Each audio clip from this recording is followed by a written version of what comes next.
Hi friends, good morning. എല്ലാവരും സുഖമായിട്ടിരിക്കുന്നു അല്ലേ? ഞങ്ങളിങ്ങനെ നാട്ടിൽ നിന്ന് വരുന്ന വഴിക്ക് നമ്മുടെ വയനാടിൻ്റെ കണ്ണൂരിൻ്റെ ബോർഡറിലായിട്ട് ഒരു കൊമാച്ചി പാർക്ക് എന്ന് പറയുന്ന പാർക്കുണ്ട്. അവിടെ നമുക്ക് സ്റ്റേ ചെയ്യാനൊക്കെ പറ്റും കേട്ടോ. അങ്ങനെ ഞങ്ങൾ അതിനകത്ത് കയറി ഓരോ സ്ഥലങ്ങളിങ്ങനെ നമ്മുടെ നാട്, വള്ളം, കിളികൾ, ചെടികൾ, പലതരത്തിൽ കുട്ടികൾക്ക് കളിക്കേണ്ടതായ കാര്യങ്ങൾ. എന്നാലും സമയമെടുത്ത് പോകുന്നവർക്ക് നല്ലതായിരിക്കും. ഞങ്ങൾ ഡ്രൈവ് ചെയ്ത് മടുത്തപ്പോൾ ഒരു പാർക്ക് കണ്ടപ്പോൾ ജസ്റ്റ് ഒന്ന് കയറിയതാണ്. എന്തായാലും നഷ്ടമായില്ല കേട്ടോ. കുട്ടികൾ എൻജോയ് ചെയ്തു 2 മണിക്കൂർ. ജസ്റ്റ് ഒരു അരമണിക്കൂർ ഒരു റിലാക്സിന് വേണ്ടി ഏട്ടൻ വണ്ടി ഓടിച്ച് മടുത്തപ്പോഴത്തേക്ക് ഞങ്ങളൊന്ന് കയറിയതാണ്. പക്ഷേ ഞങ്ങളതിനകത്ത് 2 മണിക്കൂറോളം നിന്നു. കുറേ പ്രാവുകളും, എന്താ രസം എന്നറിയാം. അതിനകത്ത് കയറി കഴിഞ്ഞാൽ നമുക്കത് പോരാൻ തോന്നില്ല. നിങ്ങൾ പോവുകയാണെങ്കിൽ തന്നെ ഒരു ഈവനിങ് ടൈമിൽ പൊയ്ക്കോളൂ കേട്ടോ. പിന്നെ അവിടെ ചെന്ന് എല്ലാ പരിപാടിയും കുറേ കാണാനും എടുക്കാനും നടക്കാനും കുറേ സമയം നമുക്കതിനെ സ്പെൻഡ് ചെയ്യാൻ തോന്നും. അതുപോലെയാണ് അവിടുത്തെ ഓരോ കാര്യങ്ങളും. നിങ്ങളതിനകത്ത് കയറി കഴിയാൻ മതി. ഇത് കുപ്പി കൊണ്ട് എന്തൊക്കെയോ ഡിസൈൻ ചെയ്ത് വെച്ചിരിക്കുന്നു. പിന്നെ മരത്തിൻ്റെ മേലെ ഒരു വീട് കെട്ടി വെച്ചിരിക്കുന്നു. അതൊക്കെ നമുക്ക് പതിയെ കാണാം കേട്ടോ. അങ്ങനെ അച്ഛനും മക്കളും ഇങ്ങനെ നടക്കുകയാണ്. അച്ഛൻ്റെ ഏറ്റവും വലിയ ഫ്രണ്ട് മോനാണ്. മോൻ്റെ ഏറ്റവും വലിയ ഫ്രണ്ട് അച്ഛനും. പിന്നെ കുഞ്ഞിയുടെ കാര്യമൊന്നും പറയണ്ട, അവൾക്ക് അച്ഛനെ മതി. ഞാനിങ്ങനെ 24 മണിക്കൂർ അവരുടെ കൂടെ നടക്കും. പക്ഷേ അവർക്ക് അച്ഛനോടാണ് കൂട്ട് കൂടുതൽ. അങ്ങനെ ഞങ്ങളൊരു മുറിയിൽ കയറി. അവിടെ നമ്മൾ കാശ്മീരി ലുക്കിൽ ഒരുങ്ങുകയൊക്കെ ചെയ്യാം കേട്ടോ. പക്ഷേ ഞങ്ങൾ ഒരുങ്ങാനൊന്നും നിന്നില്ല.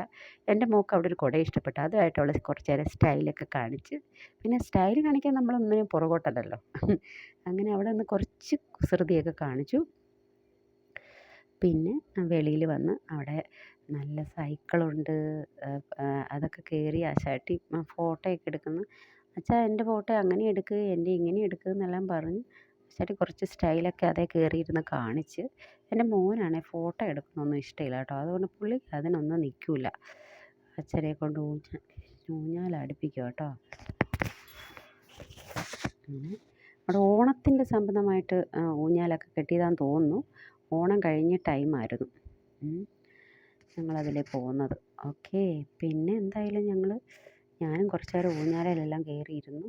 പക്ഷേ എനിക്കധികം സമയം ഊഞ്ഞാലാടാൻ പറ്റില്ല കേട്ടോ. എനിക്ക് തല ചുറ്റും.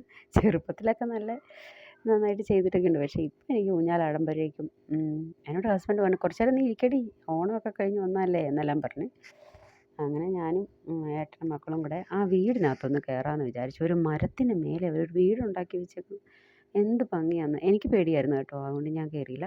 മോൻ കയറി പോകുന്നുണ്ട്. എന്തിനാണെന്നറിയാമോ? മോളെ ഇടങ്ങേറാക്കാൻ വേണ്ടി പോവുക കേട്ടോ. എന്താണെന്ന് വെച്ചാൽ ശല്യപ്പെടുത്താൻ പോവാണ്. അവളെ കുലുക്കി വീഴിക്കാൻ നോക്കും ആശാൻ. അങ്ങനത്തെ രണ്ടുപേരുടെ ഭയങ്കര കൂട്ടുമാണ്, കളിയുമാണ്, കുരുത്തക്കേടും ഉണ്ട് കേട്ടോ. അങ്ങനെ അവിടെ പോയി നിന്ന് കുലുക്കി വീഴിക്കാൻ നോക്കും. അവൾക്കത് ആ വീട് താഴെ വീണ് പോടാവും എന്നൊക്കെ പറയുന്നുണ്ട്. അങ്ങനെ അത് നല്ല ഭംഗിയുണ്ടായിരുന്നു കേട്ടോ. കുറേ ചെടികളൊക്കെ വെച്ചിട്ടുണ്ട്. ഏതാണ്ടൊക്കെ പെയിൻറ്റ് ചെയ്തൊക്കെ വെച്ചിട്ടുണ്ട്. ഊഞ്ഞാൽ, മാനുകൾ. എന്നായാലും കുട്ടികൾക്ക് ഭയങ്കര ഇഷ്ടമായി. ഞങ്ങൾ അതിനകത്ത് കയറിയത് എന്തായാലും നഷ്ടമായില്ല. പിന്നെ അവിടെ ഒരു വലിയൊരു ആനയെ പണിത് വെച്ചിട്ടുണ്ട്. എൻ്റെ ഹസ്ബൻഡ് അതിൻ്റെ മേലെ പോയി നിന്ന് കുറച്ച് നേരം ആനേനെ ഒന്ന് പിടിച്ച് നിർത്താനൊക്കെ നോക്കി. പ്രതിമയായിട്ട് പിന്നെ പേടിക്കണ്ടല്ലോ, കൊമ്പയിലൊക്കെ പിടിക്കാമല്ലോ. പുള്ളി അത് പരിശോധനയൊക്കെ കഴിഞ്ഞ്. പിന്നെ അവിടെ കുറേ വണ്ടികൾ വെച്ചിട്ടുണ്ട് കുട്ടികൾക്ക് കളിക്കാനും എടുക്കാനും കയറിയിരിക്കാനും ഒക്കെ. കുറേ പഴയ വണ്ടികളാണ് കേട്ടോ.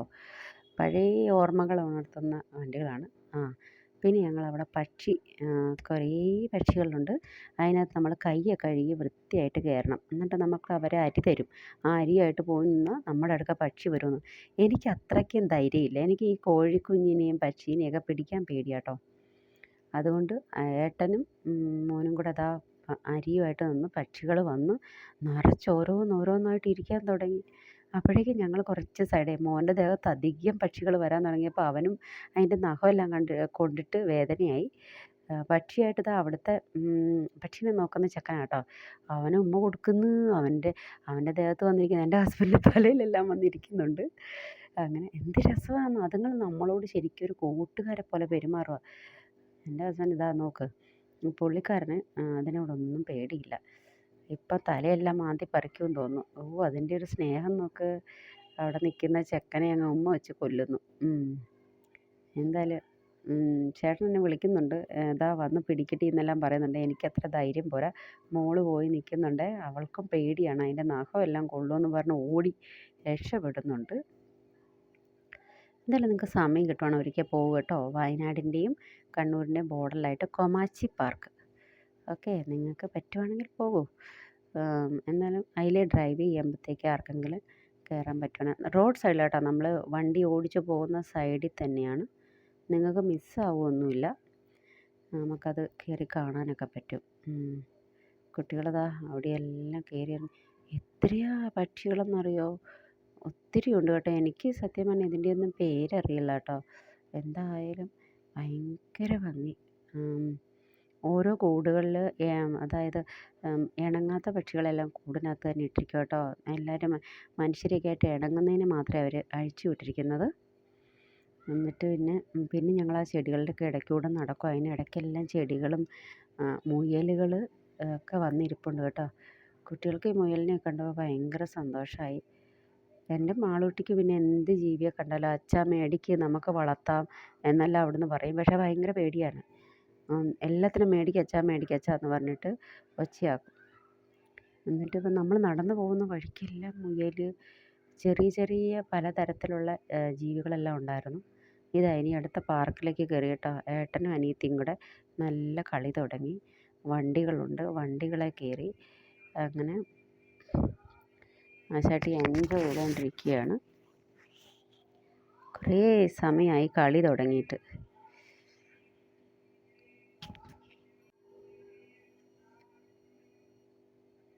ഓരോരോ സാധനമുണ്ട് കേട്ടോ. ഫീസൊക്കെ അതിനകത്ത് കയറാൻ വളരെ ചെറിയ പൈസ മാത്രമേ ഉള്ളൂ കേട്ടോ. 100 രൂപയാണോ 150 രൂപയാണോ എന്നറിയില്ല. കറക്റ്റായിട്ട് എനിക്ക് ഓർമ്മയില്ല കേട്ടോ. എന്തായാലും അത്രയും പൈസയേ ഉള്ളൂ കേട്ടോ. കറക്റ്റ് എനിക്ക് ഓർമ്മയില്ല. നമുക്കൊരു ഫാമിലിക്ക് പോയാൽ പിന്നെ ഇതെല്ലാം കളിച്ച് തളർന്ന് കഴിയുമ്പോൾ അവിടെ സ്റ്റേ ചെയ്യാൻ റൂം കിട്ടും. റൂമിനും ചെറിയ റേറ്റേ ഉള്ളൂ. അവിടെ ഒരു ദിവസം സ്റ്റേ ചെയ്തിട്ട് രാവിലത്തെ അവിടുത്തെ ക്ലൈമറ്റ് എല്ലാം കണ്ടിട്ട് പോകാനാണ് അവിടുത്തെ ആൾക്കാർ പറയുന്നത്. എന്നാന്ന് വെച്ചാൽ മഞ്ഞ് സമയത്ത് ഡിസംബർ ടൈമിലൊക്കെ പോകണം, അടിപൊളിയായിരിക്കും. രാവിലെ എഴുന്നേറ്റിട്ട് മഞ്ഞ് വീഴുന്നതൊക്കെ കാണാൻ പറ്റുമെന്നൊക്കെയാണ് അവർ പറയുന്നത്. എന്തായാലും അതൊന്നും നമുക്ക് കാണാൻ പറ്റിയില്ല. അതുകൊണ്ട് ഞങ്ങളിങ്ങ് പോന്നു. ഇപ്പം മക്കളവിടെ ഭയങ്കര കളിയിലാണ്. എന്തായാലും മോൾക്ക് അവിടുന്ന് പോരാൻ തോന്നിയില്ല. ഞങ്ങൾക്ക് ഇന്ന് തന്നെ ബാംഗ്ലൂർ എത്തേണ്ടത് കൊണ്ട് കുറച്ച് സമയം കളിപ്പിച്ചു തിരിച്ചു പോരുവാണ്. നിങ്ങൾക്ക് പോകാൻ പറ്റുവാണെങ്കിൽ പോകൂ കേട്ടോ. എല്ലാവരും എൻജോയ് ചെയ്യൂ പോയിട്ട്. മടുത്തു. മോളിതാ ഇടയ്ക്കെല്ലാം വീഴുകയൊക്കെ ചെയ്യുന്നുണ്ട്. അവർക്ക് സന്തോഷം. എന്തായാലും ഞാൻ പറയുന്നത് കുട്ടികൾ സന്തോഷിക്കുന്ന എവിടെയാണ് അവിടെ മാക്സിമം കൊണ്ടുപോകാൻ നോക്കുക. മക്കൾ എവിടെ സന്തോഷമായിട്ടിരിക്കുന്നു അവിടെയാണ് നമുക്ക് പോകേണ്ടതെന്ന് തോന്നുന്നു.